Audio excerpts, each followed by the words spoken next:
Early one morning, Marge was awakened by a loud commotion. Homer was off to the side doing a hand dance routine. Marge had finally had enough. She sat up and told Homer to get up and deal with the problem, but Homer simply stuffed a pillow over her mouth. It turned out that a stamp museum was going to be built right in front of their house. Homer led the neighbors in protest. He chained himself to an excavator and even tied Bart to a pile driver.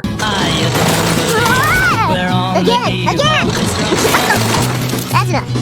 As usual, Marge was the one who got things done. She placed a hair clip on a truck, causing a dump truck to overturn and explode. Homer then pulled out his ultimate move. He showed up wearing nothing but a pair of shorts. The fat on his body jiggled non-stop. The sight was so disgusting that it caused a construction worker to fall down. The museum was successfully relocated, but a cemetery was moved in front of the Simpson house instead. Look at the bright side, Marge. When I die, you can mourn me from the bathroom. That's multitasking.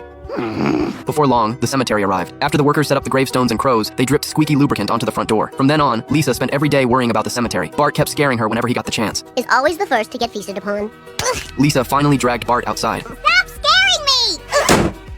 Bart! The headlights of passing cars flashed through the window, and the shadows from the cemetery were cast into Lisa's room. Lisa tried to comfort herself by trusting in science, but then the family cat appeared on the windowsill with a skull, which terrified her. She immediately ran to Homer and Marge's bed and hid there. To make the bed feel less crowded, Homer started trying to make more room. Up you go. You too.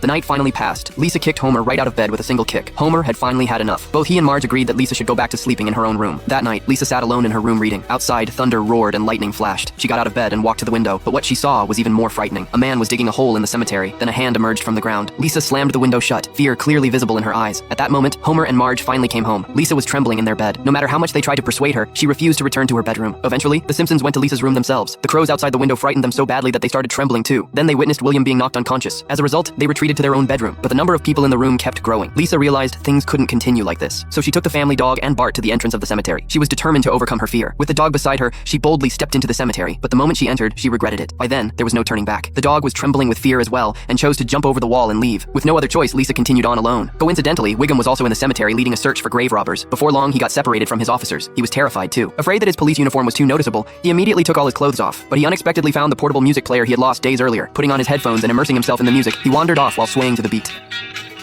Meanwhile, Lisa continued walking through the cemetery with a flashlight. Her nerves were stretched to the limit, and an owl startled her into running in panic.